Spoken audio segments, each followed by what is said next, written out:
din mu eka awurade nyimfiri yentiri so ewo ne din mu say yebeti oseba na ye ne awurade aye ho adansedie na amansan be kan ye ho na ye nyina ye ho dede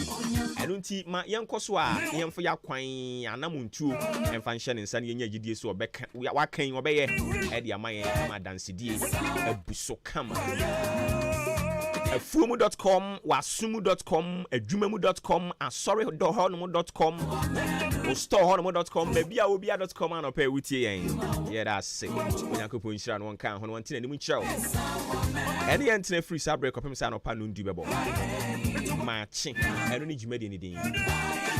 station ni din di ahenkan ye transmit e wo frequency modulation 93.3 megahertz eso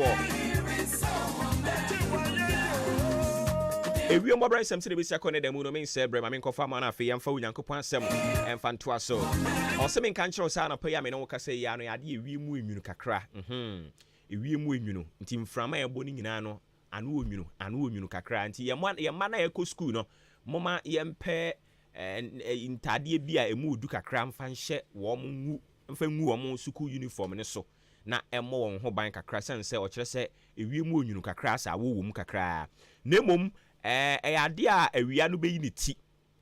ne ti free no ndu anopa no ndu tese me pon ya akɔ no ano kyerɛ se awia no ebe hya ase yi ne ti agyinegyina mu aboa e de akwa kosi prem to bre donko honomo e free no mienu no miensa no kyerɛ se nsuo no besi ne trase na ahya ase amunamuna ebe petepete wo me ya ahoduo ebi ene nti ya no ahye ne nso e de ama me hya ase sa no a ebe gyinagyina mu a se imuna eto epeti style bi no ahu ebe sa de akwa kosi no nsia ene nti abusua mom ye nhye ne nso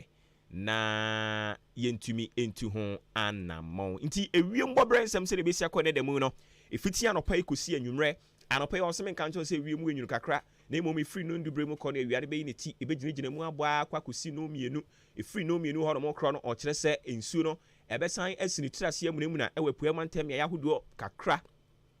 ebe petepete kakra nso ene nti ya no ahye ne nso e de amayen ewiem bobre nsem se de besia ko ne demu no eno ni free eye atran kasie mu aba menso ma wo so e de ama ye nhye ne nso na ye hwe kwan befa so e betoto ye nioma odi ahenkan kwame yaboa eye executive producer adwempa hene Kofi Mensa Kobi K Billy Man wo mo eye aboafo ofremi oboba ofori amanfo anopa nso me da ase so I choose you say you journey with me,